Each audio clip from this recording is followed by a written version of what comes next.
Hey bro, perkenalkan aku Kika19. Di sini aku akan mengenalkan apa itu tentang sistem informasi dan segala-segalanya ya, yang tentang berhubungan sistem informasi. Ya, ini aku sebut dengan pengenalan sistem informasi. Di sini aku akan bahas 6 supaya kamu kenal apa itu sistem informasi. Yang pertama ada apa itu sistem informasi. Lalu yang kedua itu ada sejarah rumpun ilmu informatika. Yang ketiga tentang belajar apa saja sih di sistem informasi itu. Yang keempat adalah perbedaan dan keunggulan sistem informasi dari prodi komputer lainnya. Yang kelima, prospek kerja apa yang dijamin atau prospek kerja apa yang akan dihasilkan dari prodi sistem informasi. Dan yang terakhir merupakan mengapa alasan saya masuk sistem informasi IT Telkom Surabaya. Ya, terima kasih. Tes 1 2 3. Sesuai dengan topik sebelumnya, akan saya mulai bahas satu persatu secara detail dan itu setahu saya. Yang pertama merupakan apa itu sistem informasi. Sistem informasi merupakan gabungan dari kata sistem dan informasi. Gitu deh. Tapi kedua kata tersebut memiliki makna yang berbeda tentunya. Akan saya mulai dari apa itu dengan sistem. Sistem merupakan suatu proses atau langkah-langkah yang memiliki beberapa elemen yang dapat menghasilkan suatu tujuan atau suatu pengeluaran. Di sini sistem memiliki 6 atau 7 komponen, tapi akan saya bahas lebih detailnya mungkin 3 karena 3 ini yang merupakan yang terpenting. Kita mulai dari yang pertama, ada input. Input merupakan sebuah masukan data dari masuk ke sistem itu dinamakan dengan input. Lalu yang kedua adalah proses. Proses merupakan sebuah pengubahan data atau transformasi data yang dapat dilakukan oleh sebuah sistem, itu dinamakan dengan proses. Lalu yang ketiga merupakan output. Output ini merupakan pengeluaran atau tujuan lebih tepatnya. Lalu selain tiga elemen-elemen tadi, terdapat 4 yang terdapat di sistem. Yang keempat ada goals, tujuan. Lalu kelima ada control, untuk mengarahkan. Lalu yang keenam ada batasan. Yang ketujuh ada environment atau kayak lingkungan luar, seperti itu. Kedua merupakan kata informasi. Kata informasi merupakan definisi dari kumpulan beberapa data yang mengandung sebuah nilai. Seumpama saya misalkan ada data pensil berukuran 2, itu sudah termasuk data. Tapi jika pensil itu berukuran 2, saya kasih satuannya sentimeter, itu merupakan sebuah informasi. Lalu jika informasi terus dikembangkan, maka akan menjadi sebuah pengetahuan. Nah, di sini saya tidak akan membahas apa itu pengetahuan, melainkan saya hanya akan membahas sampai dengan informasi saja. Apa itu sistem informasi? Sistem informasi merupakan komponen-komponen yang terdiri dari seperti manusia, lalu teknologi, lalu komponen-komponen yang lain yang melalui suatu proses atau elemen-elemen yang menghasilkan suatu tujuan atau hasil yang berisikan nilai yang bermakna, yang dimana hasil tersebut berguna untuk mendukung dari pengoperasian suatu manajemen maupun suatu data dalam sebuah organisasi.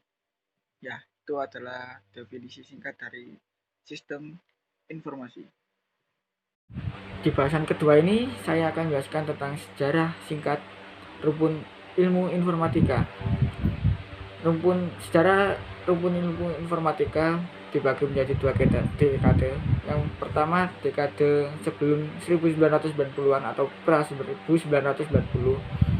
Lalu yang kedua ada saat tahun 1990 hingga sekarang atau post 1990. Sejarah rumpun informatika dibagi menjadi 3 kelompok, yaitu software, hardware, dan bisnis. Untuk kelompok software terdiri dari bidang pengetahuan electrical engineering atau teknik listrikan. Yang kedua ada computerical engineering atau teknik komputasi. Lalu untuk kelompok yang software ada computer science atau ilmu komputer atau informatika. Lalu kelompok bisnis ada informasi sistem atau sistem informasi. Lalu di tahun 1990 hingga sekarang ini kelompoknya masih sama, masih tetap 3, akan tetapi bidang pengetahuannya menjadi bertambah dan ada yang dirubah, yaitu yang dirubah itu computer engineering. Computer engineering memuat 2 buah kelompok, yaitu software dan hardware. Lalu di kelompok hardware itu masih sama, yaitu electrical engineering dan computerical engineering, teknik komputer dan teknik listrik. Lalu di kelompok yang kedua ada software, itu ada teknik komputer atau computer engineering. Lalu ada informatika dan ketambahan software engineering atau teknik perangkat lunak, atau biasa yang disebut dengan RPL, rekayasa perangkat lunak.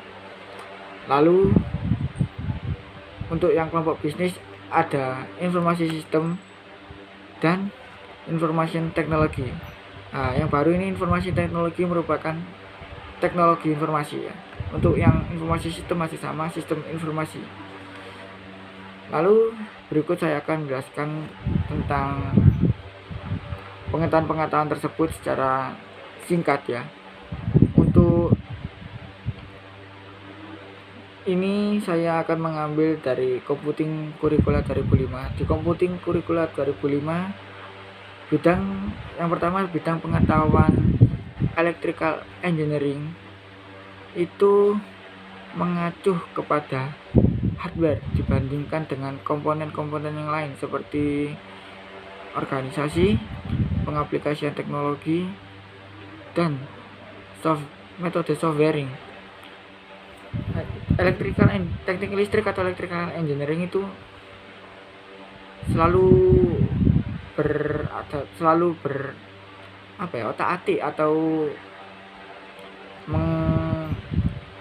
mempelajari hardware, yang lebih utama ke hardware-nya.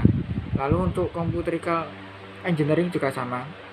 Computerical engineering juga lebih mengacu ke hardware dibandingkan yang lain, tapi masih sedikit membahas tentang infrastruktur dari sebuah sistem. Lalu yang ketiga ada pengetahuan computer science. Computer science ini lebih mengacu ke pengaplikasian teknologi dan metode softwaring dan juga infrastruktur dari sebuah sistem. Lalu ada software engineering atau rekayasa perangkat lunak, itu lebih mengacu ke bidang pengaplikasian teknologi, lalu software metode atau metode software, dan infrastruktur sistem. Tadi ada teknik listrik, teknik komputer, rekayasa perangkat lunak, informatika. Yang kelima ini ada teknologi informasi. Teknologi informasi ini mengacu pada pengaplikasian teknologi dan organisasi. Lalu yang terakhir ini ada informasi sistem atau sistem informasi. Sistem informasi ini lebih mengacu dan lebih besar mengarah ke organisasi dan kedua itu ada pengaplikasian teknologi, dan ketiga ada metode software dan teknologi. Tetapi sistem informasi ini lebih besar pengaruhnya mengarah ke organisasi dan sistem informasi itu sendiri. Sekian. Lalu yang ketiga, saya akan menjelaskan tentang belajar apa saja sih saya di Prodi Sistem Informasi. Di Prodi Sistem Informasi saya tentunya belajar dari terutama berorganisasi, karena sistem informasi mengarah ke bagian organisasi dan juga bisnisnya. Selain belajar organisasi dan bisnis, sistem informasi juga belajar tentang pemrograman, karena pemrograman juga sangat penting untuk prodi sistem informasi, karena juga merupakan sistem informasi itu merupakan salah satu bagian dari rumpun informatika. Jadi kita juga harus tahu tentang berbagai pemrograman atau bahasa-bahasa pemrograman. Selain organisasi, bisnis, dan pemrograman, di sistem informasi juga diajarkan tentang pengolahan data atau manajemen data, karena sebagian besar sistem informasi juga mengarah ke pengolahan data supaya berguna bagi perusahaan yang sangat membutuhkan jasa dari lulusan sistem informasi untuk mengelola data perusahaannya. Lalu untuk topik selanjutnya, perbedaan dan keunggulan prodi sistem informasi dibandingkan prodi rumpun informatika yang lainnya. Jika kita bandingkan dengan sistem informasi dengan teknologi informasi yang merupakan satu kelompok di bidang bisnis, sistem informasi masih lebih unggul dalam pengelolaan organisasi, lalu pengelolaan data, dan juga bisnis. Sedangkan teknologi informasi lebih menonjol ke pengaplikasian teknologi, tapi tetap masih ada organisasinya. Akan tetapi masih lebih baik di sistem informasi dibandingkan teknologi informasi untuk pengurusan organisasinya dan juga pengolahan datanya.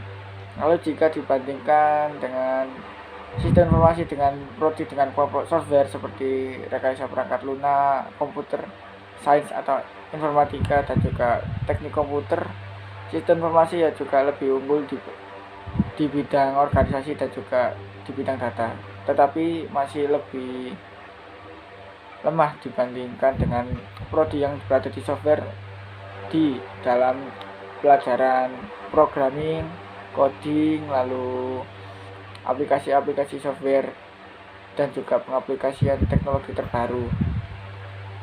Dan juga jika dibandingkan sistem informasi dengan kelompok prodi yang termasuk hardware, maka kita kalah juga di bagian pengelolaan hardware, lalu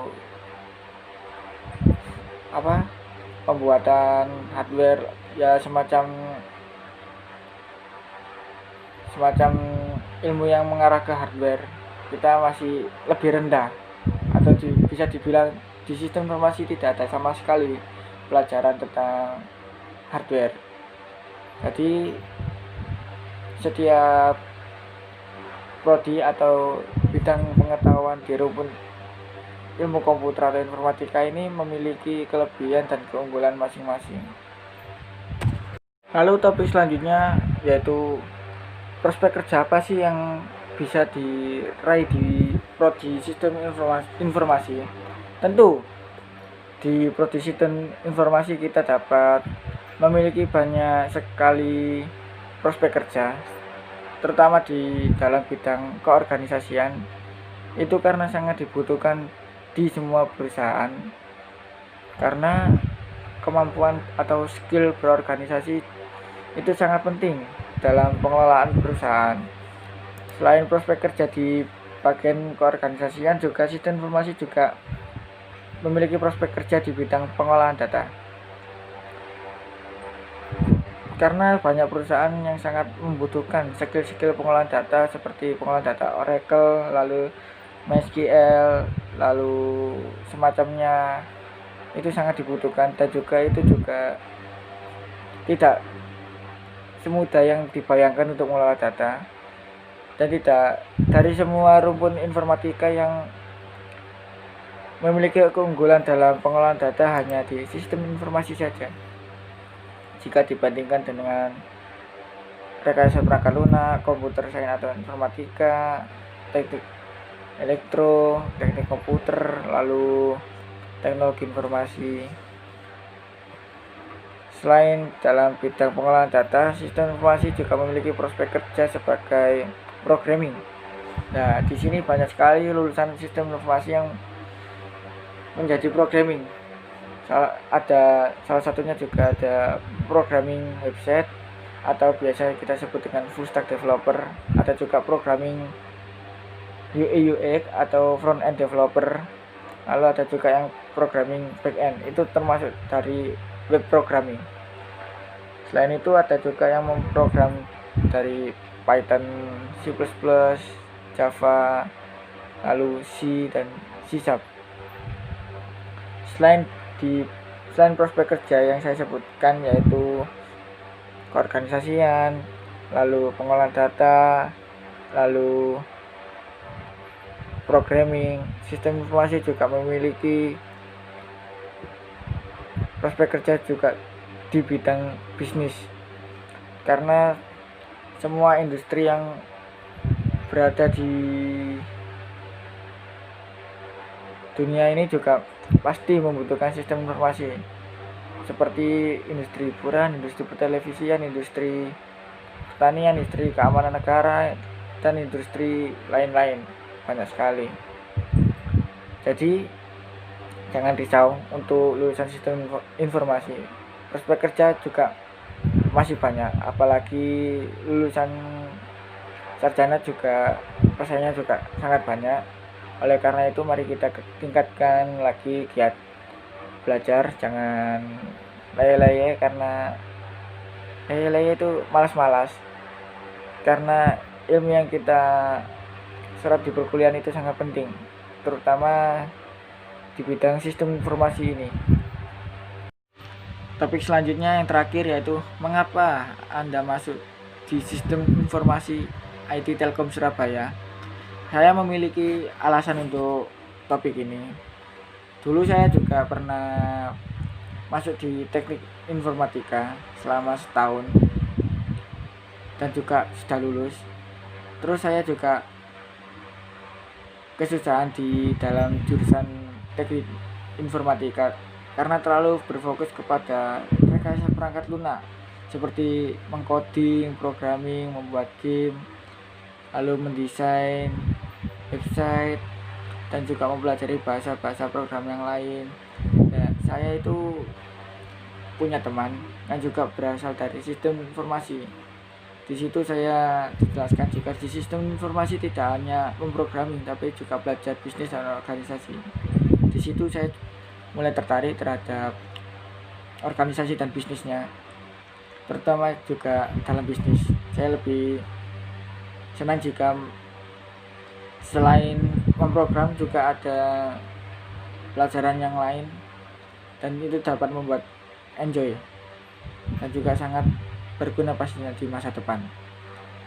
Alasan saya memilih IT Telkom Surabaya karena pada saat itu juga saya masih mencari-cari sistem informasi mana yang di daerah dekat rumah saya itu yang masih baik. Itu juga sangat susah, dan saya juga mendapatkan info dari beberapa rekan bahwa di Surabaya terdapat kampus dari Telkom yang masih baru berdiri sekitar 1 tahunan, yang yaitu namanya IT Telkom Surabaya. Lalu saya juga mengecek